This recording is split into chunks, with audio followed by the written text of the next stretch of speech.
नमस्कार, बहुत स्वागत है आपका जोहार झारखंड में। आपके साथ मैं हूं सोनाली सिंह। राजधानी रांची में क्राइम का ग्राफ लगातार बढ़ता जा रहा है। कल राजधानी में 2 हत्याओं के विरोध में लोग सड़क पर उतरे और अपराधियों की गिरफ्तारी की मांग की। दरअसल बरियातू थाना क्षेत्र के ऐदलहातू टीओपी के सामने ही एक कारोबारी की सरेआम गोली मारकर हत्या कर दी गई थी। कारोबारी की हत्या से नाराज लोगों ने सड़क जाम कर दिया, साथ ही दुकानों को भी यहां पर लोगों की ओर से बंद करा दिया गया। मौके पर पहुंची बरियातू पुलिस ने लोगों को हालांकि समझा बुझाकर शांत करवाया है। वहीं नगड़ी इलाके में भी सूरज महली की हत्या के बाद लोगों ने कटहल मोड़ को जाम कर दिया है। इससे ट्रैफिक व्यवस्था प्रभावित रही। नाराज लोगों ने अपराधियों की गिरफ्तारी की मांग की है। मामले में पुलिस को कई अहम जानकारी हाथ लगी है, लेकिन अपराधी अभी भी पुलिस की गिरफ्त से बाहर है। धन राम जो व्यवसाय से जुड़े थे, ईंटा बालू का काम भी करते थे, जमीन का काम भी करते थे। उनको अपराधियों ने गोली मार दी। उसी के लेकर के जाम किया गया। उस समय लाइट भी गुल हो गई थी क्या? नहीं, टीओपी बगल में यहाँ से आए दिन लाइट दुर्गा पूजा के टाइम से ही लगातार जो 6 से 9 बजे 8 बजे तक ड्रामा चल रहा है वही लाइट को लेकर के अपराधी को भी मौका मिला और दिन दहाड़े फायरिंग। एक अपराधी भी माइंड सेट कर लिए हैं कि जो एक रेलवे के टाइम होती है ना कि 6 बजे यहाँ से ट्रेन चल जानी है, वही हिसाब हो गया झारखंड का कि साढ़े 6 बजे लातू की लाइट चली जानी है। 1 घंटा लाइट कटनी रहनी है, तो उस बीच में घटना तो भैया होना ही है। 100 कदम की दूरी में हमारे यहाँ पे टीओपी है और बगल में ही घटना को अंजाम दिया गया है। तो इसको क्या बोलेंगे बताइए। लाइट घटी है और धनाधन फायरिंग स्टार्ट हो गई है। झारखंड में गंभीर बिजली संकट लगातार जारी है। हाल यह है कि यहां प्रतिदिन 6 से 12 घंटे की बिजली कटौती हो रही है। राज्य भर में खासकर पीक आवर में लगातार 500 मेगावाट की लोड शेडिंग की जा रही है। इसका नतीजा यह है कि पहले जहां 2 से 3 घंटे तक बिजली कटती थी, वहां अब बढ़कर 6 घंटे तक बिजली कट रही है। बिजली कटौती से आम जनता के साथ ही खास लोग भी बेहद परेशान दिख रहे हैं। आम जनता का साफ तौर पर यह कहना है कि झारखंड में कोयला और पानी होने के बाद भी बिजली संकट समझ से परे है। वहीं कांग्रेस के निलंबित विधायक इरफान अंसारी ने ऊर्जा सचिव से मिलकर समस्या के समाधान का भरोसा दिया है। इधर बीजेपी विधायक सीपी सिंह ने समाधान नहीं निकलने पर सड़क पर उतरकर आंदोलन का अल्टीमेटम दिया है। बदतर हालत है बिजली का। सुबह उठिए तो बिजली गायब और शाम होते ही बिजली गायब। बिजली तो रहता ही नहीं, इन्वर्टर भी फेल हो जाता है। लड़कन बच्चे लोग सब पढ़ाई लिखाई करने के टाइम पे ही बिजली गायब हो जाता है। तो मैं कि राज कदम हालत में पूरा जंगल राज हो गया है। लग रहा है कि बिजली का यहाँ पूर्ति नहीं हो रहा। कोयला खान है, सब कुछ है, लेकिन बिजली के नाम का तो चीज़ ही नहीं है। जब से सरकार बना है ना, तब से बिजली का यही हाल है यहाँ पे। इस राज्य में क्या नहीं है? कोयला से लेकर के पानी, सोना का, जहाँ जिस झारखंड में सोना का नदी बहता है, उस झारखंड का आज ये हाल। इससे बदतर मतलब हाल क्या हो सकता है सर? लेकर हम आज सेक्रेटरी से भी मिलने जा रहे हैं कि क्या कारण है। राज्य हमारा है, हमारे कोयले से दूसरे राज्य में 24 घंटा बिजली मिल रहा है और हम लोग बिजली के लिए तरस गए। क्या है आखिर, कौन सा मतलब? हमें लगता है कि इस बिजली विभाग का जो सिस्टम को ठीक ठाक करने की आवश्यकता है। आम जनता बेचारा संगठित नहीं है। आम जनता करे तो क्या करे? कोसने, इस सरकार को बददुआ देने, कोसने के अलावा कुछ नहीं कर सकती है। तो भारतीय जनता पार्टी जनता के अपेक्षाओं के अनुरूप इस समस्या को लेकर आगे बृहत आंदोलन चलाने का काम करेगी।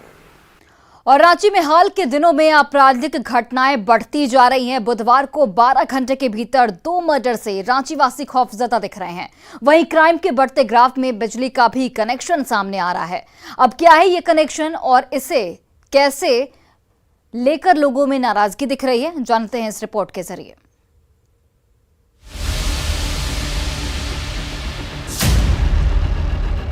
रांची में क्राइम का बिजली कनेक्शन सामने आ रहा है। लोगों का आरोप है कि बिजली की आंख मिचौली ने क्राइम का ग्राफ बढ़ा दिया है। दहशत का आलम यह है कि लोग शाम ढलते ही अपने घरों में दुबकने को मजबूर दिखते हैं। पावर कट से लोग बेहद परेशान हैं। वहीं अपराधियों के पौ-12 दिख रहे हैं। हाल के दिनों में चाहे फायरिंग हो, मर्डर हो या फिर चोरी की घटनाएं, सभी बढ़ते दिख रही हैं। लोगों का आरोप है कि सुबह से ही बिजली रानी के रूठने का सिलसिला शुरू हो जाता है, जो देर रात तक जारी रहता है। ये सब गरीबी के लिए आ रहा है। सुनते हैं कि 100 यूनिट कम किया है, तो कम किया, उसका भरपाई हो रहा है सरकार के यहाँ। या क्या कर रहा है, क्यों काट रहा है, शाम सवेरे काट रहा है, इसका माने कि मतलब कि 100 यूनिट। बहुत ख़राब पोजीशन है यहाँ पे। सुबह 6, 5, 6, 10 में कटना ही कटना है, उसके बाद आता है फिर कटता है बाद में, यानी आँख मिचौली की तरह बिजली कटता रहता है यहाँ। शाम में भी कोई टाइम टेबल नहीं, कब कटेगा कब आएगा। अच्छा, बिजली के चलते नहीं निकलते हैं, सिर्फ सुबह निकलते हैं थोड़ा बहुत, उसके बाद चल जाते हैं। और क्या बोलें। राजधानी रांची में क्राइम के बढ़ते ग्राफ को लेकर विपक्षी दल बीजेपी के तेवर तल्ख दिख रहे हैं। बीजेपी ने सरकार को सर्कस करार दिया है, वहीं कांग्रेस ने आपराधिक वारदातों की निंदा करते हुए जल्द ही अपराधियों को पकड़ने और बिजली व्यवस्था में सुधार का दावा किया है। देखिए, हम लोग तो बार बार कह रहे हैं कि ये सरकार नहीं सर्कस है। इस सरकार में कानून व्यवस्था की स्थिति इतनी लचर है कि दिन दहाड़े हत्याएं होती है, कल भी हुई है। अब रांची राजधानी में रोज एक हत्या हो तो आप इसी से अंदाज़ा लगा सकते हैं कि कानून व्यवस्था की स्थिति। पुलिस प्रशासन से ये निवेदन करूंगा कि भाई इस प्रकार की घटनाओं पर कहीं ना कहीं जो चुस्त नज़र होनी चाहिए वो बरकरार रहे, ताकि अपराधियों के जो मंसूबे हैं वो कामयाब ना हो। बिजली की आंख मिचौली से रांची में अपराध के आंकड़ों में बढ़ोतरी होने का आरोप लग रहा है। इसका कोई ठोस कनेक्शन तो नहीं है, लेकिन जरूरत है लॉ एंड ऑर्डर मेंटेन करने की। वहीं बिजली विभाग और सरकार को भी बढ़ते क्राइम पर रोक को लेकर गंभीर होना होता है, नहीं तो लोगों में बढ़ रहा आक्रोश विस्फोटक रूप ले सकता है। रांची से न्यूज़ 18 के लिए ओम प्रकाश की रिपोर्ट। और पाकुड़ में जूट लदे ट्रक में भीषण आग लग गई। हिरणपुर पतना पथ के वीरग्राम के पास की ये पूरी घटना, जहां पर ग्रामीणों के सहयोग से आग पर काबू पा लिया गया है। ट्रक पर करीब 10 लाख का जूट लदा था और इसे राधानगर के कारोबार की ओर से कोलकाता भेजा जा रहा था। इसी दौरान दुलमी के पास बिजली तार में शॉर्ट सर्किट की वजह से पाट में आग लग गई। गाड़ी को बचाने के लिए ड्राइवर ने ट्रक को चित्रा पोखर में घुसा दिया, जहां अनियंत्रित होकर ट्रक पलट गया। लोगों ने 2 पंप सेट के जरिए पानी की बौछार की। वहीं करीब 1 घंटे के बाद फायर ब्रिगेड की टीम मौके पर पहुंची, जिसके बाद आग बुझाई जा सकी। खाली सोने बढ़ रही।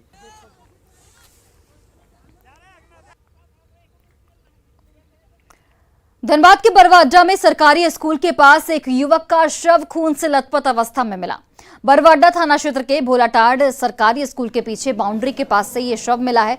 जानकारी मिलने पर मुख्यालय एसडीपीओ मौके पर पहुंचे और शव को कब्जे में लेकर पोस्टमार्टम के लिए भेज दिया। मृतक की पहचान गिरिडीह के बेंगाबाद थाना क्षेत्र के गारीडीह निवासी विनोद ठाकुर के रूप में हुई है।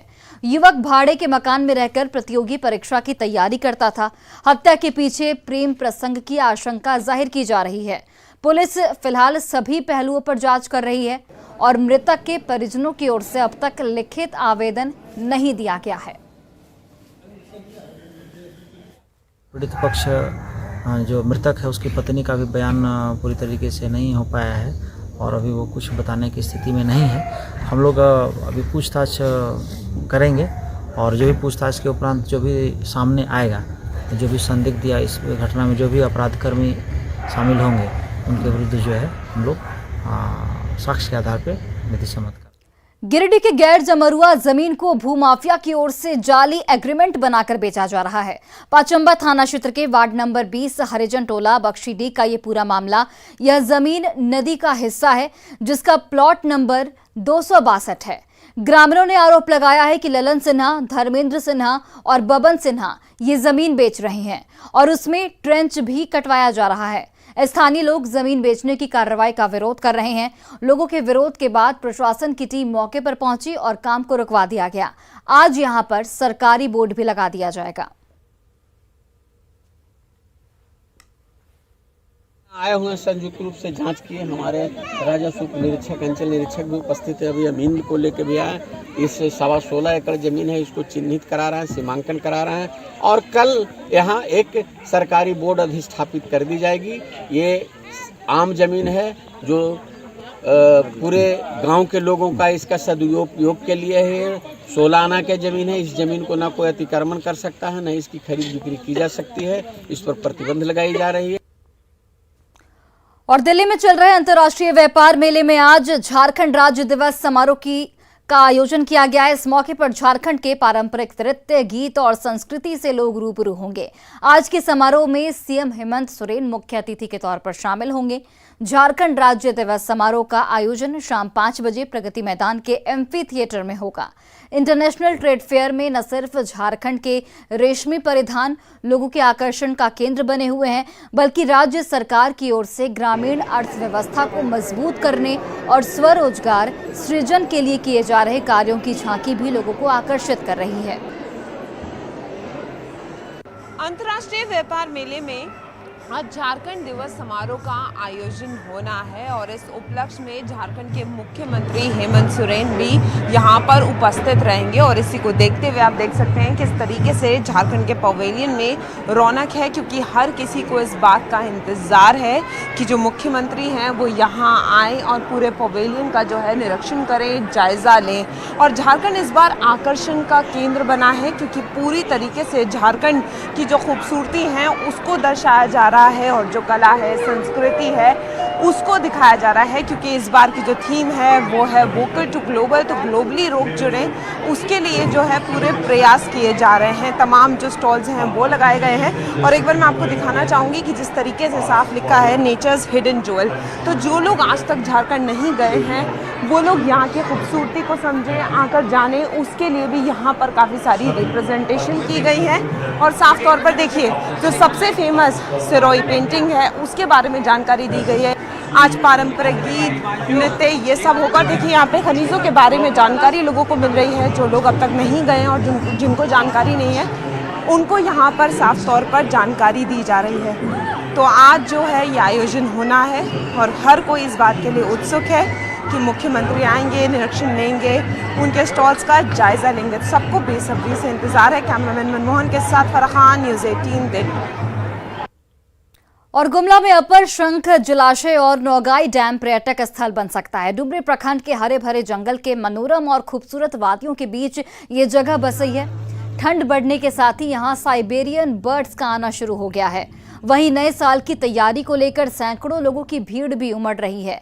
यहाँ बोटिंग करने के साथ ही पिकनिक मनाने लोग पहुंच रहे हैं। इस जगह को अब तक पर्यटन स्थल का दर्जा नहीं मिला है। हालांकि अब यहाँ नौका विहार शुरू कर दिया गया है, लेकिन शाम 4 बजे के बाद डैम में एंट्री बंद कर दी जाती है। इधर लोगों को रोजगार से जोड़ने के लिए डैम में मछली पालन भी हो रहा है, जिससे नौगाई गांव के 42 परिवार जुड़े हैं। यहाँ पहुंचे पर्यटकों ने टूरिस्ट के लिए सुविधा बढ़ाने के साथ ही स्थानीय लोगों के रोजगार पर ध्यान देने की मांग की है।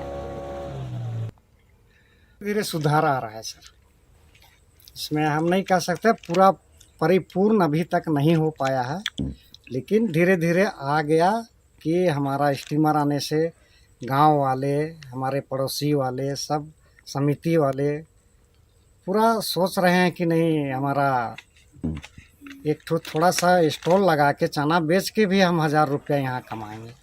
ऐसा नहीं देखा जाए कि सिंचाई का साधन मिला है, बल्कि ये पर्यटन का हब हो सकता है। यहाँ विदेश से साइबेरियन पक्षी आते हैं और जिसको देखने के लिए काफ़ी लोग आते हैं। तो कई स्तरों पर ऐसा होता है।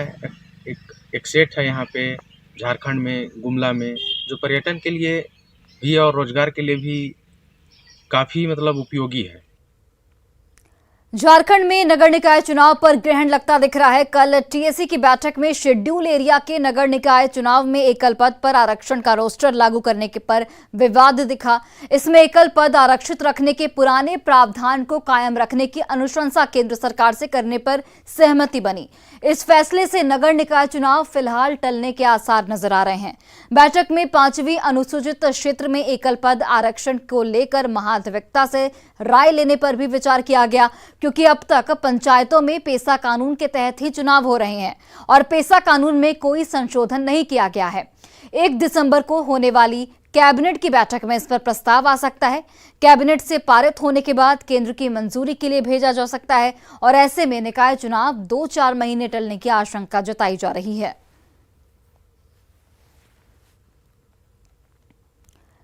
झारखंड की राजधानी रांची में मेयर सीट रोस्टर सिस्टम की वजह से एसटी की जगह एससी के पास चली गई है। आदिवासी संगठन इस सिस्टम के खिलाफ नजर आ रहे हैं, वहीं बीजेपी भी विरोध कर रही है। बीजेपी नेता अरुण उरांव ने रांची में मेयर की सीट को एससी के लिए आरक्षित होने पर नाराजगी जाहिर की है। वहीं पर कांग्रेस ने इस पूरे मुद्दे पर कहा है कि सरकार पूरे मामले पर गंभीर है। पार्टी प्रवक्ता ने कहा कि महाधिवक्ता से इस पर राय लेने की बात टीएससी में सामने आई है, जिसके बाद ही सरकार कोई फैसला लेगी। लगता है कि झारखंड राज्य की राजधानी का मेयर का चुनाव और मेयर का पद अनुसूचित जनजाति वर्ग के लिए ही आरक्षित रहना चाहिए, क्योंकि एक सही संदेश यहाँ से जाता है पूरे राज्य में, देश में। ये रहना चाहिए, मेरे ख्याल से रहना चाहिए, तब्दीली इनको करना चाहिए। और जिस तरह की सूचनाएं जो आ रही हैं वो इस संबंध में शायद बात भी आगे कुछ बढ़ रही है।